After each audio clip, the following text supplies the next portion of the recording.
Qualzinho mais custo-benefício hoje, no momento? Vou ser bem sincero que eu tenho uma dúvida entre o 2620 V3 e o 2630L V3 hoje. Antigamente o 2620 V3 estava ali sempre no pódio por conta do preço dele, mas chegou o 2630L V3 de fininho, se mantendo com valor baixo, enquanto o 2620 V3 subia de valor. E no vídeo de hoje nós vamos fazer um comparativo entre esses dois processadores com o desbloqueio do Turbo Boost ativado, ou seja, utilizando toda a potência que os processadores podem entregar. Recentemente eu também já fiz um vídeo testando esses dois processadores com a configuração de fábrica, ou seja, sem alterar nada neles. Se você tiver interesse nesses processadores para usar com as configurações de fábrica, recomendo que você clique no card acima, porque com toda certeza aquele vídeo vai te ajudar. Com o desbloqueio do Turbo Boost ativado, a gente tem o Xeon E5 2620 V3 trabalhando a mais ou menos 3.2 GHz, na verdade é 3.19 alguma coisa, e o E5 2630L V3 trabalhando a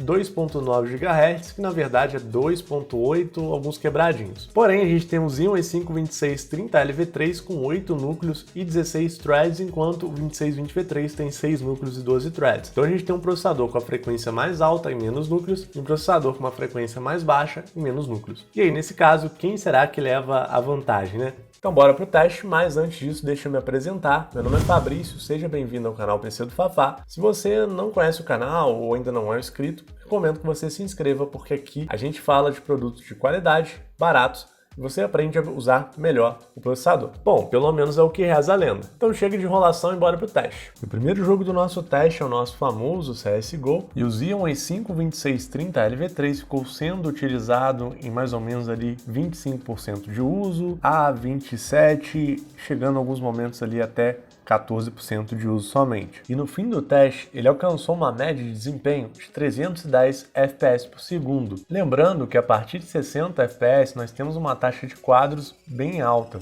Mas pelo Counter-Strike ser um jogo competitivo, quanto mais FPS, melhor. Nós também tivemos uma mínima de 102 FPS, uma máxima de 730 FPS, o que é muito alto, e 1% low de 84 FPS. Com o Xeon E5 2620 V3 em Unlock, nós obtivemos uma média de uso na casa dos 32, 33%, mais ou menos em todo o teste, uma média de desempenho de 316 FPS, o que é maior que a média de 309 FPS que nós obtivemos no 2630L V3. Também obtivemos um FPS mínimo de 110 e um FPS máximo de 767, superando todas as médias do 2630L V3 com o desbloqueio do Turbo Boost ligado. Nesse teste em específico, no quesito desempenho, o 2620 V3 se saiu melhor. No jogo Assassin's Creed Origins, a gente teve uma média de uso no 2630L V3 na casa ali dos 62% na maioria do teste. Obviamente que a gente teve umas variações para mais e para menos também. E segundo o resultado que o próprio jogo entrega no teste, nós obtivemos uma média de desempenho de 96 FPS. Com o Xeon E5 2620 V3, nós tivemos uma média de desempenho bem superior, na casa dos 85 FPS. Durante todo o teste, o nível de utilização ficou variando um pouco mais. Ele variava entre 74% e 82% e ficava variando assim o tempo todo.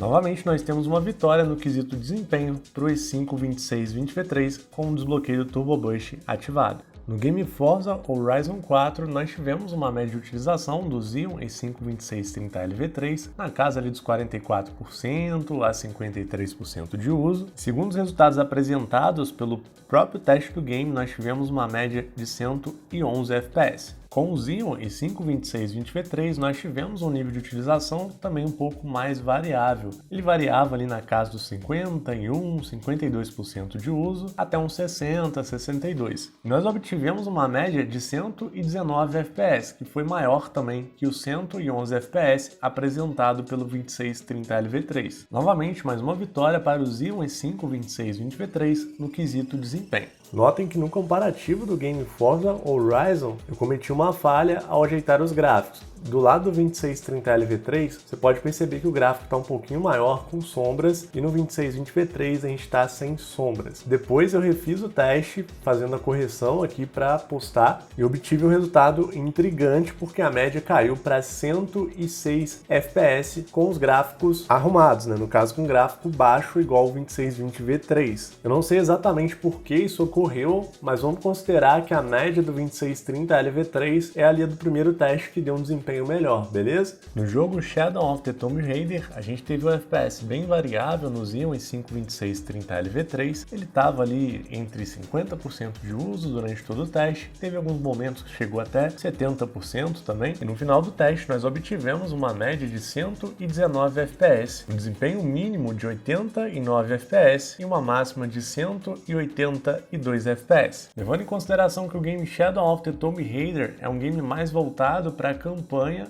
é uma taxa de desempenho muito alta. Com o i5 2620 V3, nós tivemos uma média de utilização muito maior, ela variava de 50% de uso, chegando até os 80%. Realmente o jogo usa muito desse processador. Nós obtivemos uma média total de 113 FPS, uma mínima de 83 FPS e uma máxima de 172 FPS. Nesse caso, nós temos o Xeon i5 2620 V3 sendo derrotado em todas as médias. Também é um sinal que o game Shadow of the Tomb Raider faz bem proveito da grande quantidade de núcleos de um processador, utilizando melhor o sistema de multitarefas do processador. No game Far Cry New Dawn, nós tivemos o Xeon i5 2630L V3 sendo utilizado mais ou menos ali na casa dos 30 a 40% de uso, uma média de FPS de 86, uma mínima de 64 e uma taxa de FPS máxima de 129. Com o Xeon i5 2620 V3, nós tivemos uma taxa de utilização por volta ali dos 30% de uso no começo do teste, depois ali mais para o final ficou variando entre 40 e 50% de uso. O FPS médio de 86, um mínimo de 44 e uma máxima de 127. Nesse caso,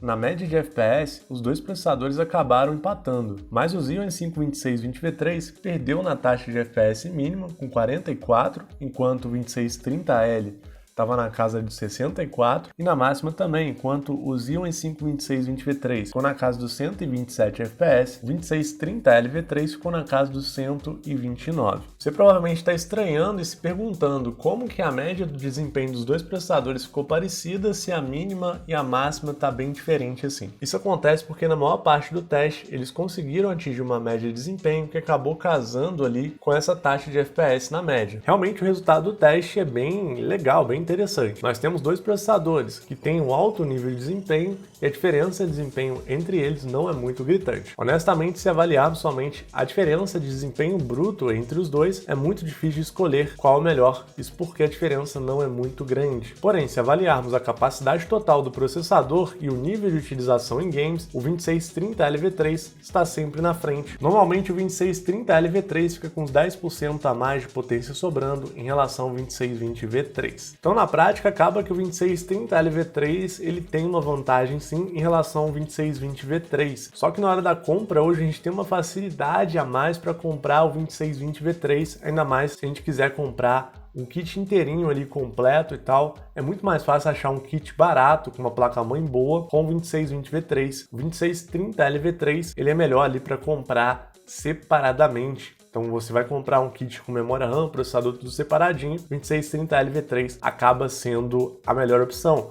Lembrando que a diferença de preço ali entre os dois processadores, comprando separadamente, ficaria na casa dos R$20. Vale mencionar que esses dois processadores ficariam bons para serem utilizados com uma RTX 2060, uma GTX 1660, enquanto também, com um pouquinho mais de dinheiro, a gente tem a opção que é bem mais potente, que é o Xeon i5 2640 V3. Eu não considero tanto o Xeon i5 2640 V3, porque pelo menos há um tempo atrás ele custava o dobro do preço desses outros processadores. Hoje ele está baixando um pouquinho de preço, mas ele não entregava o dobro de potência para custar 2 vezes mais. Só que o i5 2640 V3 trabalha muito bem com uma RTX 3070, que é uma das placas mais top do mercado hoje no momento. É claro que em breve aqui no canal a gente também vai trazer mais testes com o Xeon i5 2640 V3 e mais comparativos também, incluindo esse processador. Se você gostou do vídeo, eu recomendo que você deixe um joinha aí embaixo, como gratidão mesmo, para dar uma moral aqui pro canal. Aconselho também que você continue assistindo